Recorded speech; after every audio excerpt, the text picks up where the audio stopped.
Hello everyone, this is the continuation of one of my stories about Uncle Rick, specifically the second part. If you have not yet heard this story, a hint will appear in the upper right corner. Let us proceed to the story.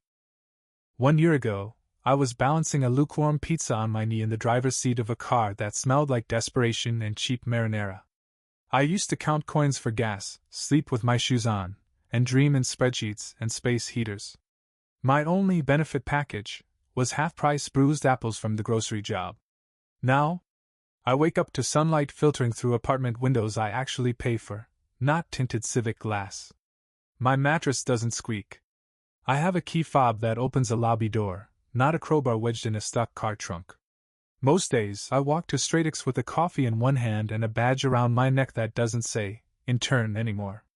I should be at peace. I should be glowing with gratitude and quiet smugness. And I am, sort of.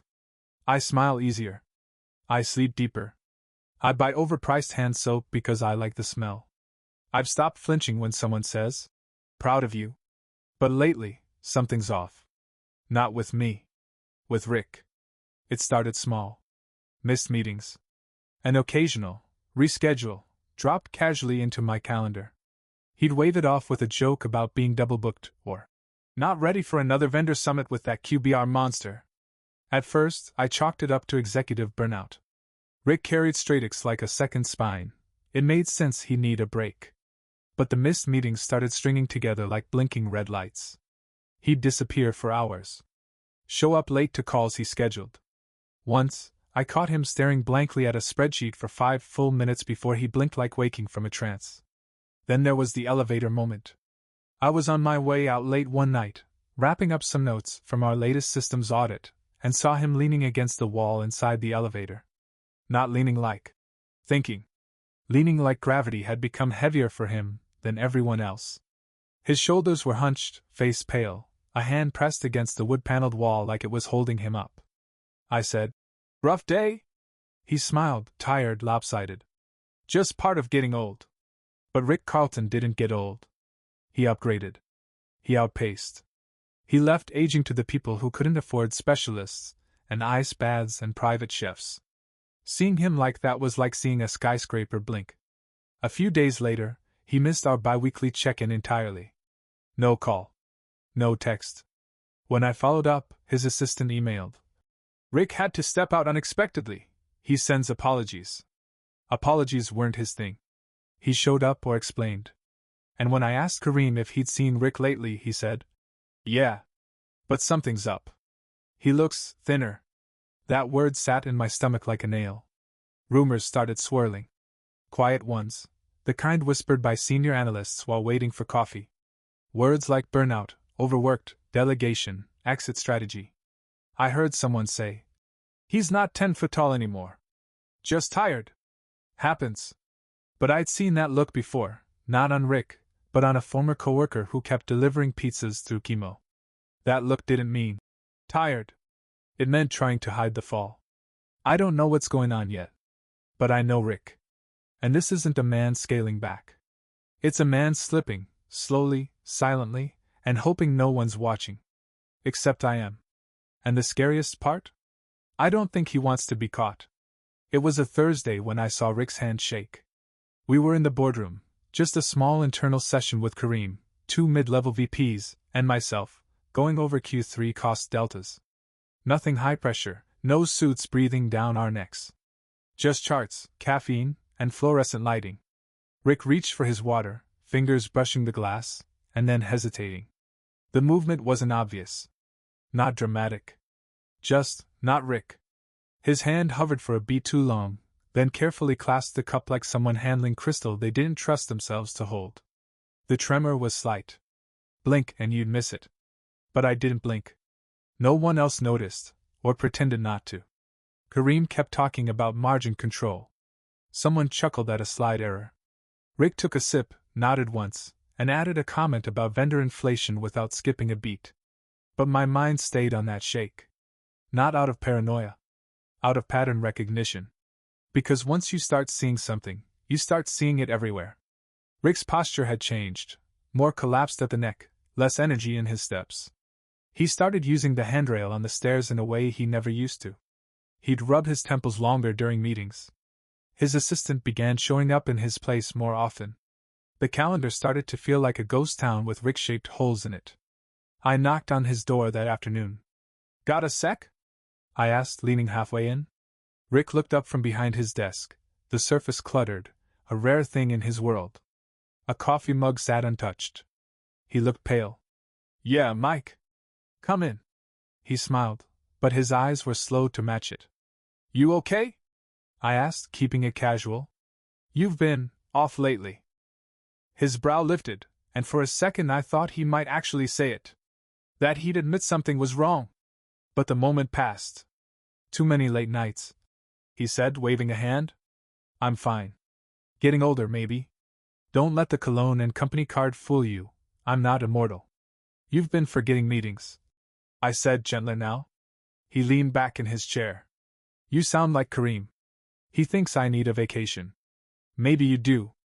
Rick studied me for a long moment, not with annoyance, but with something that felt like caution. Like he wanted to tell me something but wasn't sure how much weight I could carry. "You ever been so tired?" he said finally. "That even good news feels like paperwork?" I nodded slowly. "Yeah. I used to sleep in my car, remember? Everything felt like paperwork." He chuckled. "Right. You'd know." But he didn't elaborate. And when I left his office, I realized I felt something I hadn't felt in a long time: worry. Not for me. For him.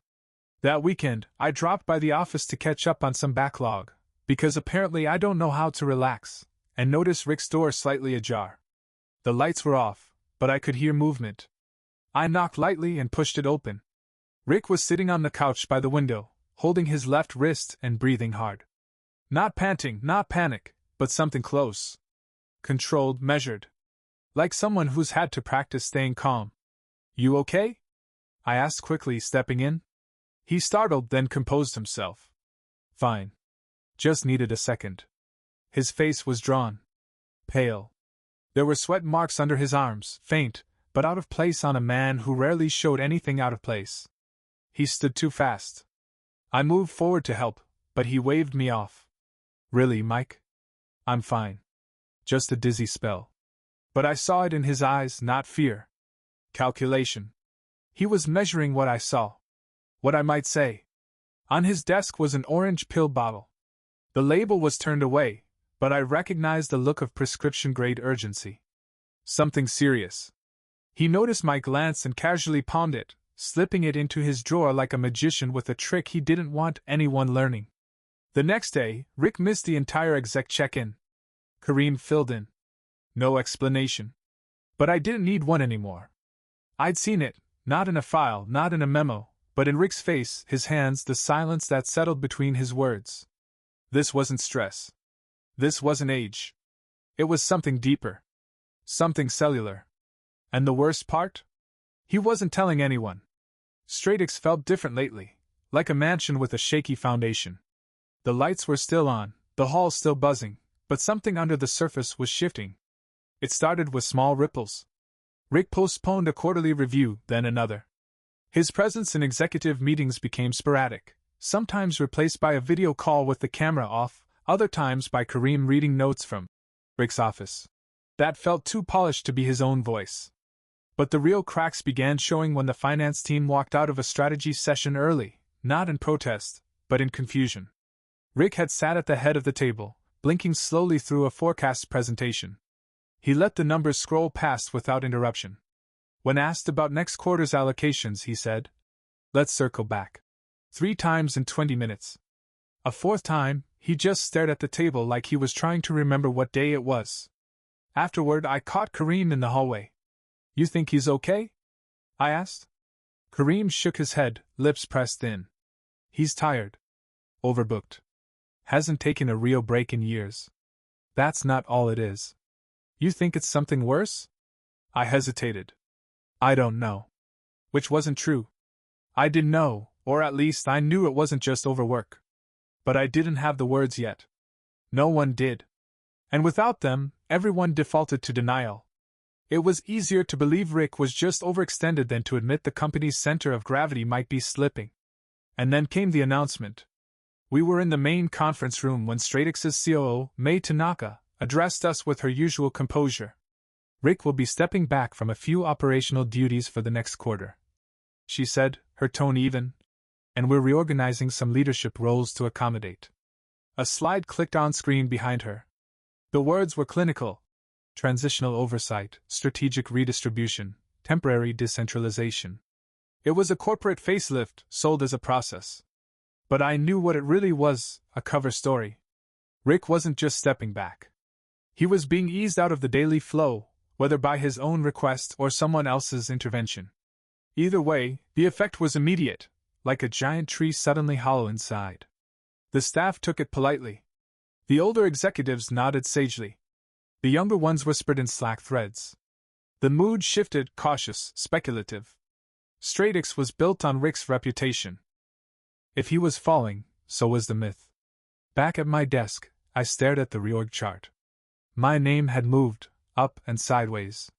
Project Alignment Lead. A bigger title. More responsibility. No warning. When I finally got Rick alone that evening, he looked like someone surviving on caffeine and sheer habit. You good with the changes? He asked. I didn't ask for a promotion. You didn't need to. He stood at the window, hands in his pockets, gaze far off. The skyline reflected in the glass, glittering, ambitious, cold. I built Stratix to outlast me, he said quietly. Eventually it has to. But it's not supposed to happen like this. Rick's smile didn't reach his eyes. Tell that to my body. It seems to have its own ideas lately. It was the closest he'd come to admitting anything real. And even then, it felt like pulling teeth from stone. Have you told anyone? I asked. His answer was silence.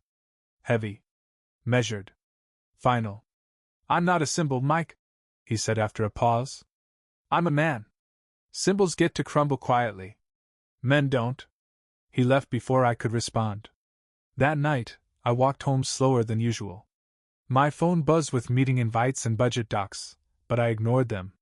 In the shadow of Rick's absence, the company was recalibrating, and I was being nudged forward. Whether I wanted it or not. But all I could think about was how hollow his office had sounded when he walked away. Like the room knew something we didn't. It happened on a Tuesday. The kind of Tuesday that felt like a rerun of the last 20, back-to-back meetings, lukewarm coffee, too many opinions in too many channels. And then I heard it. Not a whisper. Not a rumor. A name. Rick's. And the word. Resignation. I froze halfway through a hallway conversation with Kareem and a compliance manager. The context was vague, someone saying, if Rick steps down for real, the board's going to scramble. But the weight hit like a brick. Not when. If. Up until now, Rick had been fading from view, not formally stepping out of it. There was a difference. A vanishing man still had shadows. A resigned one didn't. I spent the rest of the day with my ears up and my hands full. Stratix was like that now, a company holding its breath. Projects moved, deadlines shifted, people acted busier than they were. It wasn't panic. It was preparation. I stayed late, finishing logistics tracking for the new distribution model we'd rolled out. Rick had signed off on the initial framework. I hadn't seen him since. On a hunch, I took the elevator to the executive floor, where the lights were half dimmed and the air smelled like lemon cleaner and endings. His office door was closed. But I heard movement inside. I didn't knock. I just opened it. Rick was slumped behind his desk, head in his hand, the other resting beside an open drawer. A pill bottle lay sideways on the desk, cap off. Its label faced me this time. The words weren't dramatic, just medical Latin and milligrams, but they spoke louder than anything Rick had ever said. He looked up, not startled. Just exposed. I thought I told you not to barge in, he said, voice thin. You didn't. Must have been a dream then. He leaned back, eyes glassy. You shouldn't be here. You shouldn't be alone. Silence. Then a dry laugh. Don't go soft on me now, Mike. I trained you better. I walked over, carefully turning the bottle so the label faced down again. You're sick. He didn't answer. I saw it weeks ago. I said. You were hiding it. Still are. He exhaled, slow and painful, like the truth had been sitting in his ribs for too long. What is it? I asked. He looked away. Something with too many syllables. Doctors say it's manageable. If I stop pretending it isn't real. And have you? Rick didn't answer. Just pulled his jacket tighter around his shoulders like he was cold for the first time in his life. That's when he collapsed. Not dramatically. Not like in the movies. Just folded. A slow slide down in his chair, hands shaking, face suddenly devoid of color. I caught his shoulder before he could slip too far and shouted his name. His breathing was shallow. Distant. I called 911. My voice didn't sound like mine. Too calm. Too sharp. Like I'd borrowed someone else's sense of urgency. The EMTs came fast. They always do in the expensive parts of town. They strapped Rick to a gurney and asked me questions I couldn't quite answer. He's been tired. He's been different. No, he didn't tell me what it was. Yes, he's been taking something. The pill bottle sat silently on the desk, an unwilling witness. They took him. I stayed. And for the first time since that pizza-stained Civic, I felt powerless. Back at the office, people didn't know. Not yet. But they would. You can't keep a CEO's collapse quiet forever. The next day, the board issued a soft memo. Due to a recent health incident, Mr. Carlton will be stepping back from all executive duties indefinitely. Indefinitely. A word that said everything and nothing. The memo didn't mention illness. Didn't mention replacement. Just transition support and interim guidance. That night I got a call. It wasn't Rick. It was his assistant. Michael, she said. He asked for you? At the hospital. I went. I sat beside his bed while he slept, lines in his arm and monitors beeping with quiet arrogance. The room smelled like sanitizer and secrets. I looked at him, this man who once towered like steel and strategy, and all I saw was someone trying not to fall apart in front of the people he built everything for. He opened his eyes once. You can't let them take it, he whispered. You hear me? Take what? Everything we built. Then he closed his eyes again. I sat there until the nurses told me to leave. And when I walked out, past the white walls and blank stares, I knew something had shifted, not just in Rick but in me. I wasn't just working at Estranged anymore. I was holding a line no one else could see. Hospitals have a hum. It's not the machines or the hallway buzz. It's the unspoken frequency of people waiting for answers they already suspect. Rick was stable. That's what they told me. Stable. As if that meant anything. He was conscious. Breathing. Hooked up to enough monitors to look like a lie detector test on a billionaire. He wouldn't talk about the illness. Still. Even now. The closest he got was muttering medication schedules to himself when he thought I wasn't listening. Everything else? Jokes.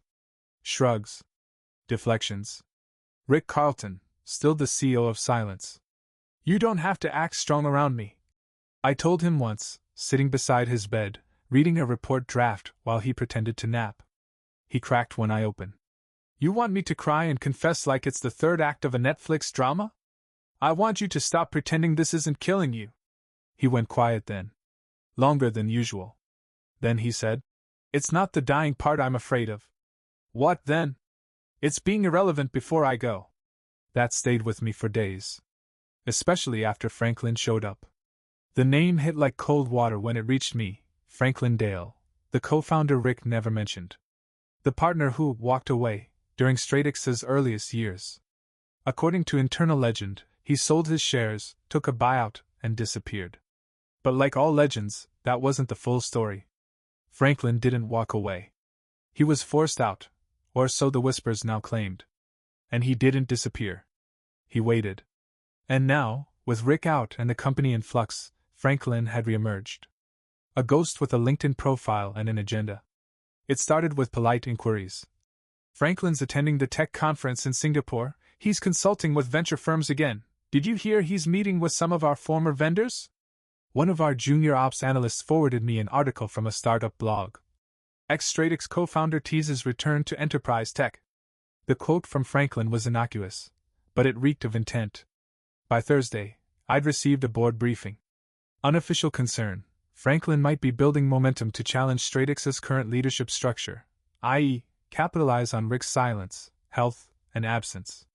I took the elevator to the hospital that night with my blood boiling. Rick was sitting up, watching sports highlights on mute. "You didn't tell me about Franklin," I said. He didn't flinch. "I didn't think he was worth mentioning. He's not just circling. He's moving. And Stratix is exposed." Rick didn't respond. He muted the highlights completely and set the remote aside. "I kept him out," he said. "Years ago. He wanted short-term scale. I wanted long-term architecture. He saw Stratix as a product. I saw it as a platform. He walked when he didn't get his way. Now he's coming back. He smells blood," Rick said plainly. "And it's mine." The admission landed like a dropped weight. "I need you to make sure he doesn't get in," he added, almost offhand. "Not just for me. For the company. For you. You're asking me to fight your ghosts," I said. "I'm asking you to stand where I can't." He turned to look at me then, fully. No smirk. No bravado. Just a tired man trying to protect the one thing in his life he built from nothing.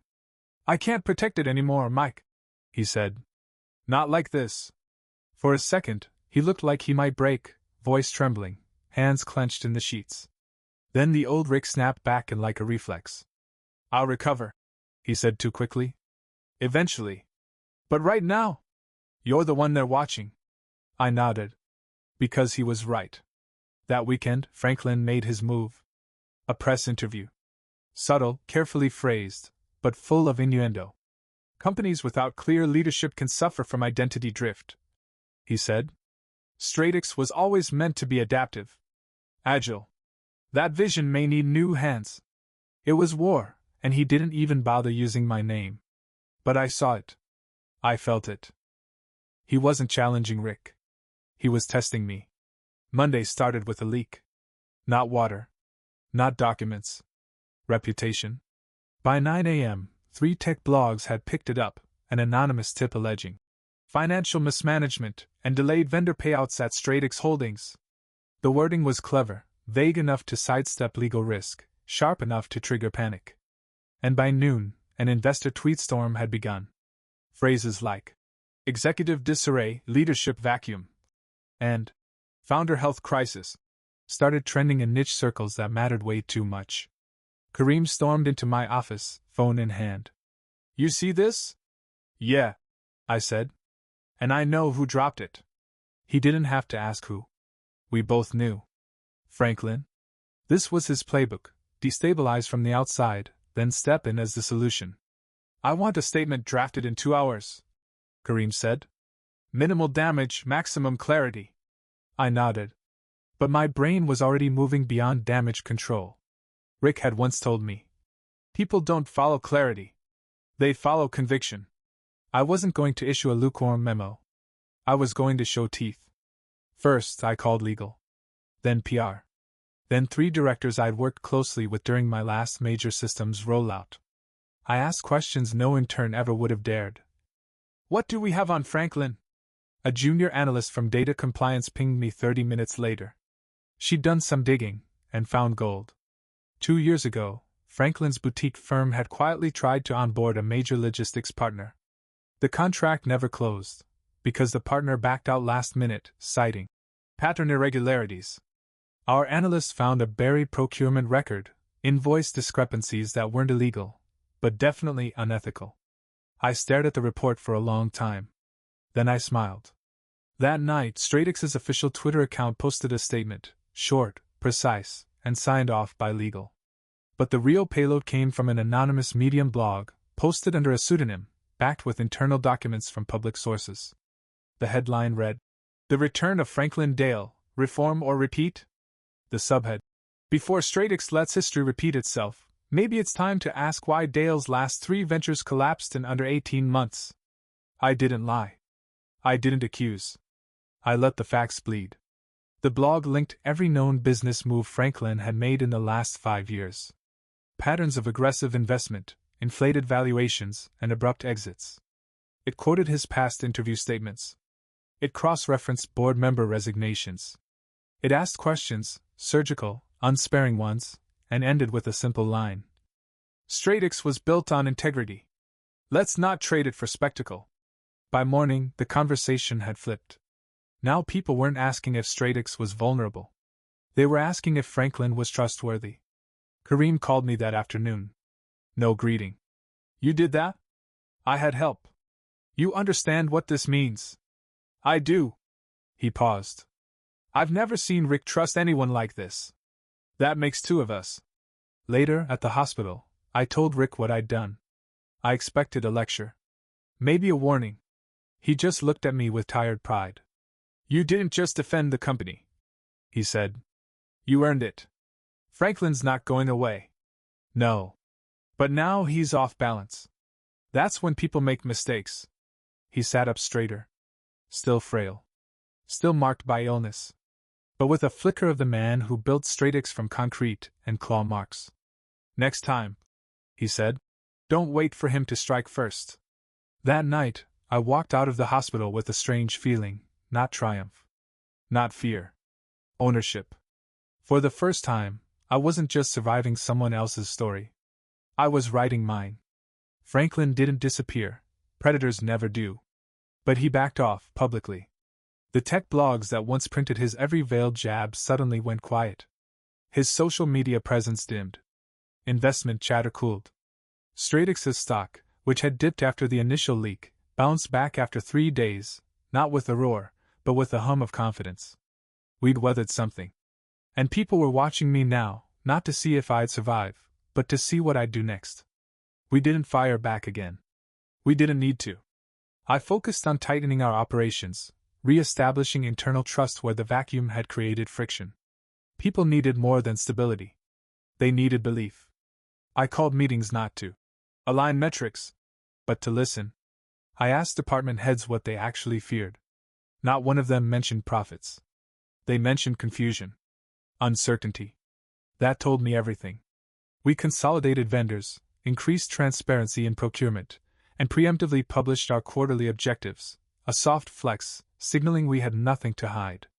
The tone came directly from Rick's playbook. But the rhythm? That was mine. Midweek, Rick was discharged from the hospital, not back to work, but home, under strict recovery orders. I visited the next evening, expecting another round of stubborn deflection. Instead, I found him in his reading chair, glasses low, with a binder in his lap labeled Transition, Contingency Draft. He looked up. You've already done the hard part. What's this? I asked. A step back, he said. So you can step forward. I didn't answer. Not because I didn't want it, but because I did. And that scared me. I built Stratix to be led, Rick continued. Not inherited like a trophy. You're not me. And that's why it'll work. You think I'm ready? I think you're already doing it. I sat with that for a moment. Then I said what I hadn't admitted to anyone. I'm scared. Rick's smile was thin but honest. Good. It means you still care what happens when you make the wrong call. He poured us both tea, the old-school kind, loose leaves and all. His hand still trembled slightly, but less than before. Color had returned to his face. The storm hadn't passed, but the eye had opened. The next day, Kareem pulled me aside. Internal audit's clean, he said. Vendor confidence is back up. Also, Franklin just pulled out of a major logistics conference last minute. Personal reasons. I raised a brow. That's so? Kareem grinned. You're officially more feared than admired. Welcome to executive life. We laughed, not because it was funny, but because it was finally safe to. And then, as if fate couldn't resist irony, a board meeting was scheduled for Friday. Agenda: Leadership Continuity and Strategic Vision 2026. I knew what it meant. They weren't looking for a fill-in anymore. They were looking for a flag to follow. That night, I walked past my old grocery store. Just for a minute. I stood outside the windows, remembering the me who once counted crumpled singles to buy instant noodles. Who cried behind the break room door after a customer threw a soda at him. Who dreamed of belonging somewhere that didn't treat him like a placeholder. And now, here I was. Being handed the pen. The next morning, Rick called. Big day, he said. Feels like one. You're not me, he repeated. Don't try to be. I'm not, I said. But I'm not who I used to be either. He chuckled. That's the job. Becoming someone else, without losing the part that made you start. Then he said nothing more. And he didn't need to. The board meeting didn't end with fanfare. No vote of thunder. No symbolic handoff. Just a simple motion, passed unanimously. Michael, last name, will serve as acting CEO through Q4, with board review in December. No interim title. No quotation marks. They didn't say the word permanent. They didn't need to. Later that evening, I found Rick sitting on his balcony, wrapped in a throw blanket, tea steaming beside him. They chose right, he said. I didn't ask them to. You didn't have to. He sipped his tea and looked out at the skyline, the same one we used to view from opposite ends of the city. Me, from parking lots and pizza car windows. Him, from corner offices and executive lounges. Now we sat beside each other, not above or below. Just even. I always thought legacy was something you wrote in stone, Rick said after a while. But it's not. It's something you hand off. And trust. I'm not you, I said softly. Good, he replied. One of me was enough. We laughed, quiet, tired, whole. Stradex kept moving. But now it moved differently. I changed the tempo. Streamlined ops. Shifted to fewer meetings, more direct accountability. I scrapped half of the vision decks that never led to execution and replaced them with 5-person strike teams who could iterate, fail fast, and actually care about what they were building. One of our analysts messaged me after our first roundtable and said, "Feels like someone finally turned the lights on." I didn't tell Rick that. I didn't need to. Instead, I visited him every other Sunday. We talked about the company, sure, but mostly we talked about books, his dog, my terrible attempts at cooking. He got stronger. Slower than he wanted, faster than expected. One afternoon, he handed me a sealed envelope. "For when I'm really gone," he said. "So you don't second-guess what I would have done. Rick, don't open it until then," he cut in. "And if you ever do, don't follow it. Just laugh at how wrong I probably was." I nodded because I knew better than to argue. He trusted me. That was the point. Weeks passed. Then months. Daniel never reached out again. My parents sent a generic "congrats" email after the board announcement, which I deleted without opening. No bitterness. Just boundaries. I visited my old Civic once. Still parked in the back lot of a mechanic's shop I used to nap behind. I didn't cry. I didn't photograph it. I just touched the side mirror, said, "Thank you," and left. Sometimes I think about how close I was to disappearing. Not physically, emotionally. Being someone nobody remembered unless I delivered food or fixed their printer. A footnote. But I clawed out of the margins. Now I sit at a desk with my name on it, not because it was inherited, but because it was earned. I mentor interns who ask real questions, because they want to build, not just survive. And sometimes, late at night, when the office is dark and the city hums below, I look at the plaque on the wall that still says Founder, Rick Carlton, and smile. Because he opened the door. But I walked through it.